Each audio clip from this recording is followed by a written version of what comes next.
Salut à tous et bienvenue sur Chronique du blindage pour une revue de détail. Alors une revue doublon puisqu'on va vous présenter deux kits, à savoir deux nouveautés de chez AK Interactive. Donc la marque espagnole se met également à éditer ses propres maquettes. Donc je veux bien entendu parler des deux pick-up, voilà, des deux pick-up FJ43, donc des Toyota. Alors bien entendu pour des questions de licence, il n'est pas fait mention de la marque sur les boîtes, mais il s'agit bien du célèbre pick-up Toyota, largement utilisé dès la fin des années 70, puisque c'est un pick-up commercial qui sort vers la fin des années 70, donc largement utilisé par les milices et autres forces de guérilla à travers le monde, avec l'ajout d'armement. Dans le cas présent, on verra sur la version Technical une DSHK. Allez, tout de suite, on regarde ça plus en détail.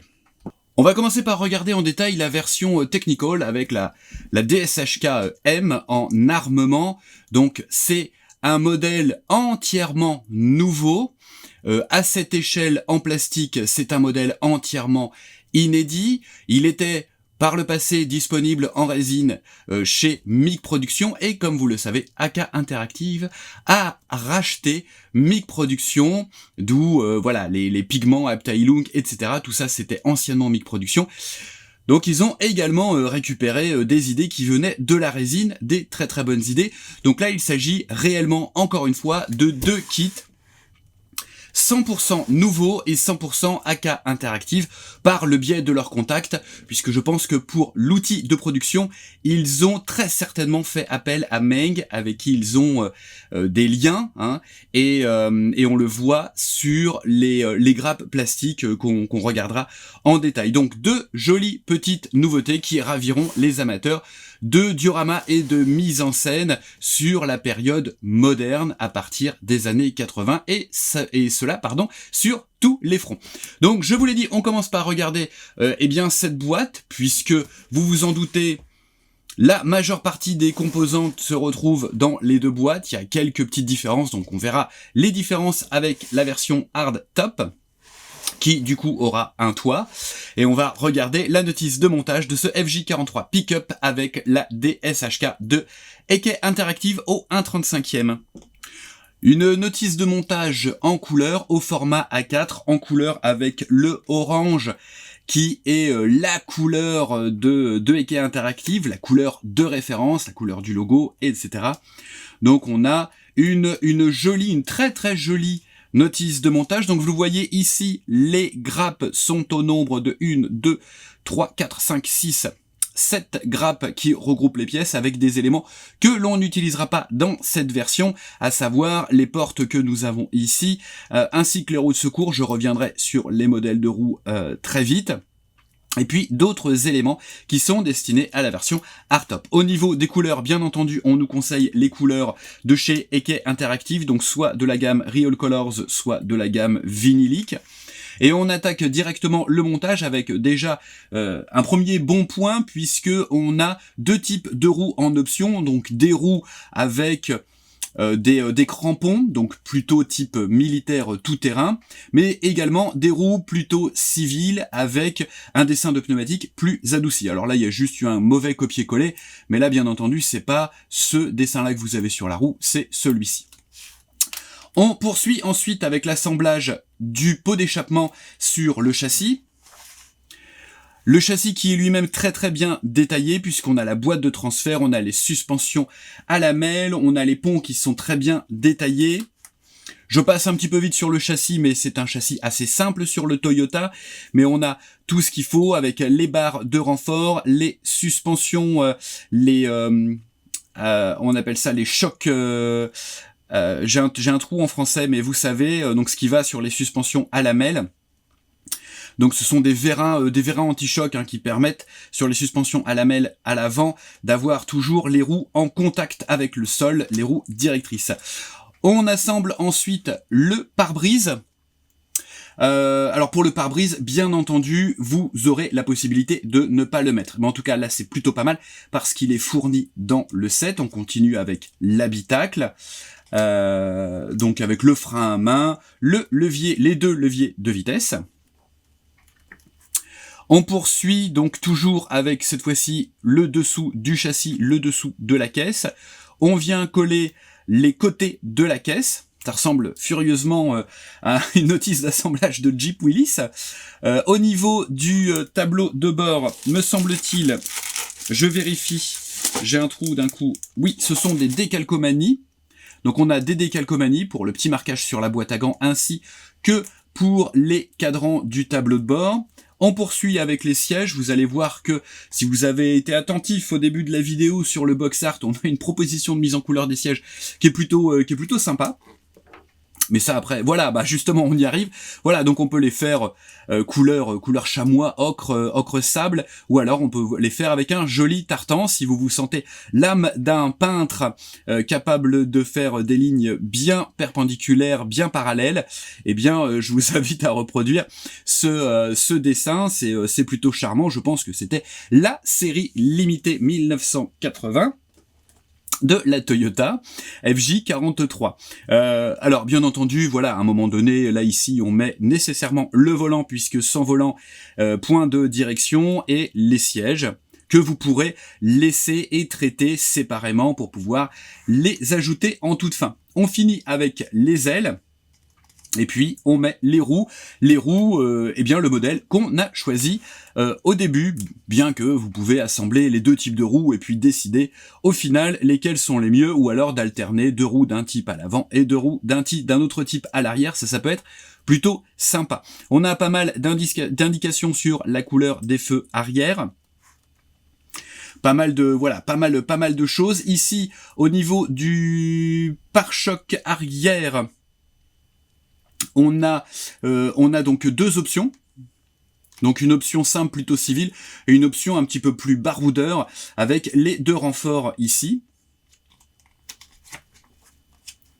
Et au niveau de l'armement, on a une jolie DSHK avec des boîtes à munitions fermées, des boîtes à munitions ouvertes qui laissent entrevoir la bande de munitions disponible prêt à être rechargée, une petite caisse en bois, et puis bien sûr cette DSHK, donc plutôt très très jolie, avec des pièces en photodécoupe, parce qu'on a une mini planche de photodécoupe pour venir détailler les éléments les plus petits et les plus fins sur cette DSHK. On termine par les arceaux de renfort. Si vous choisissez encore une fois de les mettre, ce n'est pas obligatoire. Un bon point pour IKEA Interactive, puisque on a le gabarit pour le masque du pare-brise, intérieur-extérieur. Alors, ils sont de la même taille, je pense, à vérifier. Et puis, on a également les masques, si vous voulez reproduire les traces de passage des essuie-glaces. Il y a une très très chouette vidéo de Max à ce sujet-là sur la chaîne, donc n'hésitez pas à aller voir. 4 propositions de décoration nous sont donc proposées. Une décoration d'une guérilla africaine dans les années 80, dans les bleus, avec ce fameux siège. Voilà, alors pour inspiration, je pense que vous pouvez un peu reprendre le motif des gros sacs Tati. Alors si vous n'habitez pas Paris, vous ne savez peut-être pas ce qu'est un gros sac Tati, eh bien on peut mettre énormément de choses dans un sac Tati. C'est très résistant, sauf que le problème c'est qu'une fois qu'on l'a bien rempli, on n'est pas sûr de pouvoir le porter, tout seul en tout cas. Une deuxième option de décoration, donc des forces tchadiennes pendant la guerre des Toyota, la Toyota War en 1987. On continue avec 2 décorations des milices libanaises. Alors ça fait un moment que j'ai pas potassé le sujet, mais je pense qu'on a 2 milices différentes, donc milieu des années 80, avec 2 propositions de camouflage. Donc je pense que c'est quand même basé sur des photos d'archives. À vérifier, mais il existe 2 très très bons bouquins sur les véhicules pendant les guerres au Liban. Voilà, donc cette nouvelle maquette d'IKEA Interactive, qu'est-ce que ça donne sur les grappes? On va tout de suite découvrir ça ensemble. J'ai à peine eu le temps de reprendre ma respiration que voilà la première grappe qui arrive sur mon plan de travail. Donc c'est la plus grande des grappes que l'on trouve dans cette boîte, puisque elle reprend les éléments principaux, le châssis, ainsi que des éléments de l'habitacle, le plancher, les ailes, les porte dont on ne se servira pas sur cette version, les côtés de la caisse, ainsi que ici c'est le plancher pour la partie arrière. On regarde ça en détail bien entendu.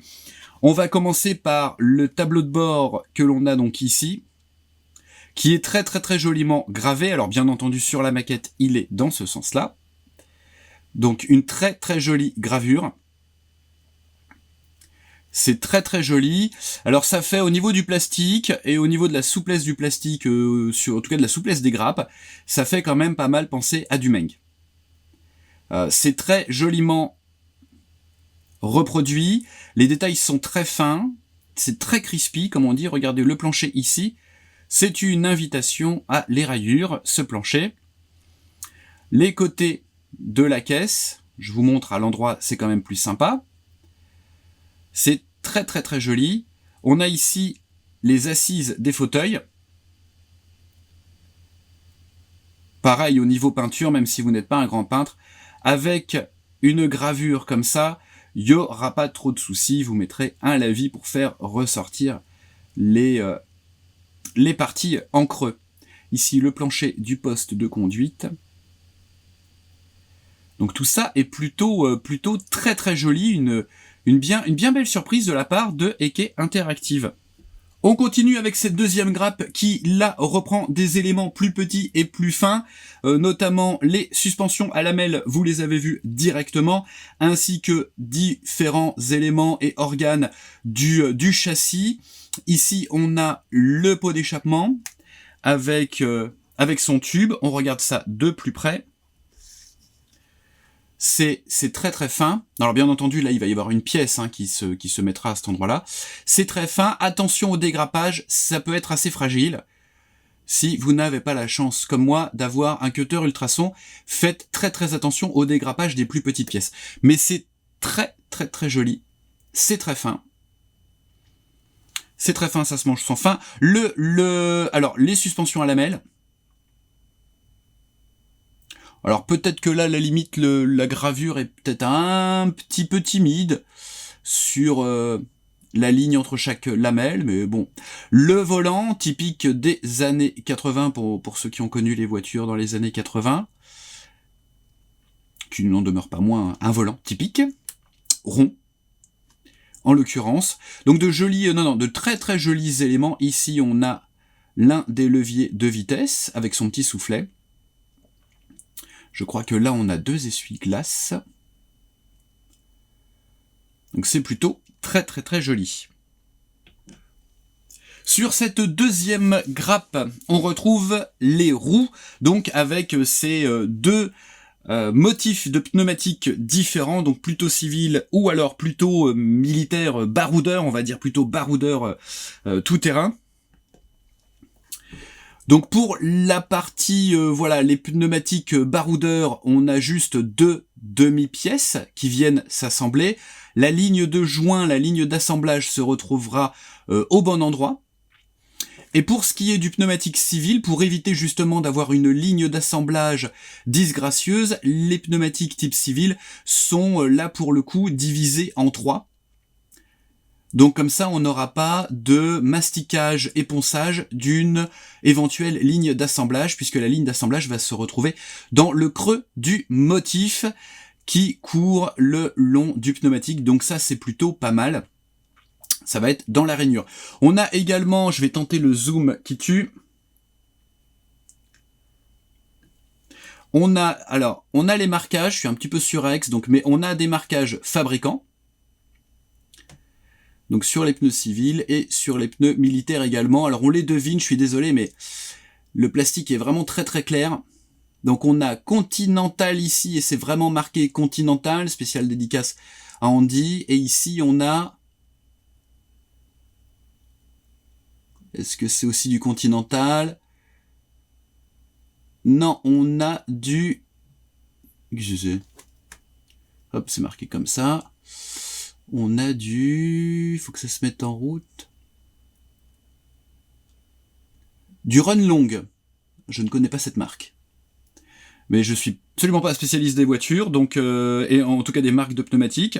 On regarde du côté de la jante du coup, mais n'hésitez pas à mettre en commentaire hein, si vous voulez, si vous connaissez la marque Runlong, pardon. Et voilà. C'est superbe, c'est vraiment très très joli. Je vais peut-être arrêter quand même avec les superlatifs, on va croire que j'ai retourné ma veste, mais non, c'est vraiment une très très belle maquette. Les jantes sont très très bien moulées, sachant que du coup, sur cette grappe, vous avez dans les deux cas une 5e roue qui n'est normalement pas utilisée sur ce kit, mais qui vous servira de roue de secours. Oui, alors non, c'est pas parce que sur la version hardtop on a 5 roues, hein, c'est juste que sur la version hardtop on doit avoir un logement pour la roue de secours. On continue, là, voilà, là c'est totale improvisation, j'ai oublié de couper, mais ce n'est pas grave. Regardez, ça fait vraiment penser à du Meng, hein, même au niveau des sachets, de l'emballage, tout ça, ça fait penser à ça. Alors au niveau des optiques et du pare-brise, donc on a des pièces translucides qui, en toute logique, sont bien transparentes. Je vais éviter de mettre mes doigts dessus parce qu'il fait un petit peu chaud. On va éviter le gras de doigts. Alors, non, elles sont bien translucides, peut-être un petit ponçage polissage histoire de gagner en épaisseur. Et ici, bien entendu, vous avez les optiques des phares, des clignotants et autres petits dispositifs pour indiquer dans la jungle ou dans les rues en ruine de Beyrouth, ou si vous tournez à gauche ou à droite. Ici, donc sur cette grappe, c'est l'armement avec les caisses à munitions, vous les avez tout de suite vues, on a 2 caisses en bois, on a ensuite pas mal de caisses à munitions, et puis on a la douchka ici, qui est, alors là on a bien entendu, on a le canon avec une partie de la culasse, donc ça c'est plutôt pas mal, et je me demande ici si on n'a pas un trépied. J'ai quand même l'impression qu'on a un trépied pour la mettre éventuellement à côté de la Toyota. Donc des pièces qui sont très très jolies, c'est hyper fin. Regardez un petit peu les bandes de cartouches. Ça c'est toujours sympa, c'est toujours un petit détail qui rajoute du réalisme, mine de rien, au modèle. De belles munitions bien cylindriques. Alors je dis ça pour ceux qui se souviennent des bandes de munitions Edouard qui étaient bien plates. Là, des éléments de l'affût, on a les poignées ici, que vous voyez ici, regardez par rapport à mon doigt, c'est quand même très très gros. Mais très petit, pardon, c'est mon doigt qui est très gros. C'est très petit, pardon. Une jolie petite maquette en perspective. 2 petites grappes enfin qui contiennent donc le support, l'affût qui est boulonné à l'arrière de notre Toyota. Et ici, les arceaux de protection que vous mettrez ou pas en fonction de vos envies. Je vous laisse décider. Une petite planche de photodécoupe. Alors, elle n'a pas l'air prédécoupée. Mais une petite planche de photodécoupe avec donc 2 éléments qui viendront se positionner sur la douchka, sur la DSHK.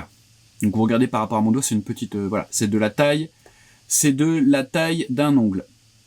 Mais c'est toujours bienvenu, et puis ça permet aussi aux fabricants de justifier d'un kit multimédia, faut pas non plus trop se leurrer. Mais c'est bienvenu malgré tout, ne cherchons pas la petite bête là où il n'y en a pas. Ensuite une planche de décalcomanie, elle va venir, elle arrive, elle est là, donc avec des marquages. Donc les marquages pour le tableau de bord, ainsi que des marquages qui iront principalement sur les options de décoration pour les milices, les 2 options de milices libanaises. Imprimées par cartographe, gage de qualité s'il en est bien entendu. Retour sur la notice de montage, parce que vous l'avez vu, j'ai un petit peu tiqué sur ces pièces en fait ici. Donc il s'agit de pièces non utilisées, donc je pense que c'est pour un affût extérieur à la Toyota. Donc on va regarder si on nous en dit plus sur l'autre version. Je veux bien sûr parler de la version avec le hardtop. On regarde donc cette deuxième version qui nous est proposée cette fois-ci avec un hardtop, donc dans sa version SUV et un petit peu moins technical. Donc on retrouve bien entendu la majeure partie des pièces qui constituaient la version que nous venons de voir. On a en plus une grappe avec le hardtop et des portières, ce qui veut dire que les portières qu'on a sur cette grappe-là, c'est toujours pas des portières pour la version hardtop, donc il est fort possible que d'autres versions voient le jour. D'ailleurs, si vous le souhaitez, sur la version Technical, vous pouvez retirer les montants et mettre des portières. Vous pouvez éventuellement envisager cette adaptation. Donc on a juste cette grappe en plus. On a également deux grappes avec les banquettes qui vont aller à l'arrière. On n'a plus la grappe avec la DSHK, donc on n'a plus de photo découpe.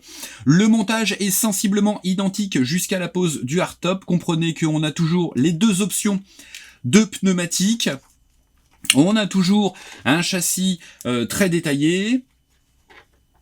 Un intérieur également avec au niveau du tableau de bord les décalques qui vont bien, des fauteuils pour lesquels cette fois-ci on ne vous propose plus le motif sac tati mais simplement un motif un petit peu moins criard, un peu plus sobre en tout cas. Et à partir de cette étape, donc jusque là c'était la même chose, à partir de cette étape on assemble le hardtop, on assemble les portières avec leur rétroviseur et les banquettes qui vont prendre place à l'arrière de cette version hardtop, de cette version SUV. On a apparemment par contre plus qu'une seule possibilité pour le pare-choc arrière. Et on positionne le hardtop. Encore un bon point, on a ici les gabarits pour l'ensemble des masques, ainsi que toujours les gabarits pour faire les traces de passage des essuie-glaces. Au niveau des décorations, on a une Toyota, donc de la garde républicaine irakienne en 1991, donc pendant la première guerre du Golfe, de la 18e brigade mécanisée.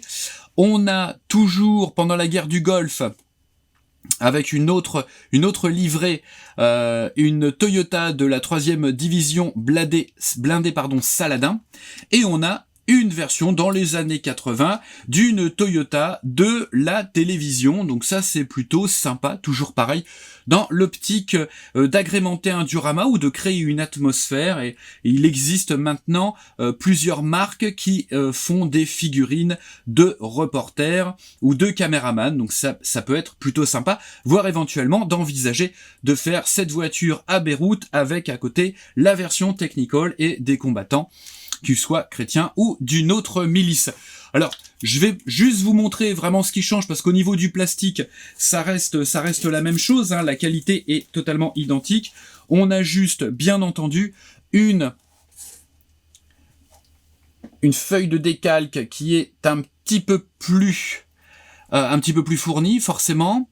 Donc avec les immatriculations pour les versions irakiennes, et puis donc les logos. Donc ici, peint au pochoir hein, sur le véhicule, mais ici c'est clairement réalisé avec du scotch comme souvent sur les véhicules des reporters de guerre, donc TV ici. Donc c'est plutôt sympatoche. Donc un joli modèle également. Voilà que je reprends ma respiration. C'était une revue de détail marathon, mais en même temps, on va pas trop s'étendre, c'est très très beau. À un moment donné, le dictionnaire des superlatifs, il a ses limites. C'est pour moi deux très belles réussites chez Hekkai Interactive sur des sujets qui jusqu'à présent n'existaient pas. Ces Toyota n'existaient pas en plastique injecté, donc c'est plutôt pas mal. Avec cette qualité-là, vous l'avez vu, je pense que l'assemblage ne devrait pas trop poser de problème. On est sur quelque chose qui est proche de Meng, hein, dans la décomposition des éléments et dans la qualité de moulage. Donc aucune mauvaise surprise pour ces deux pick-up, voilà, de chez Hekkai Interactive, donc deux belles nouveautés. Vous l'avez vu sur les grappes, il y a de fortes chances que ces Toyota soient encore déclinés. Au niveau du tarif, on en parle rarement parce qu'en fait on oublie.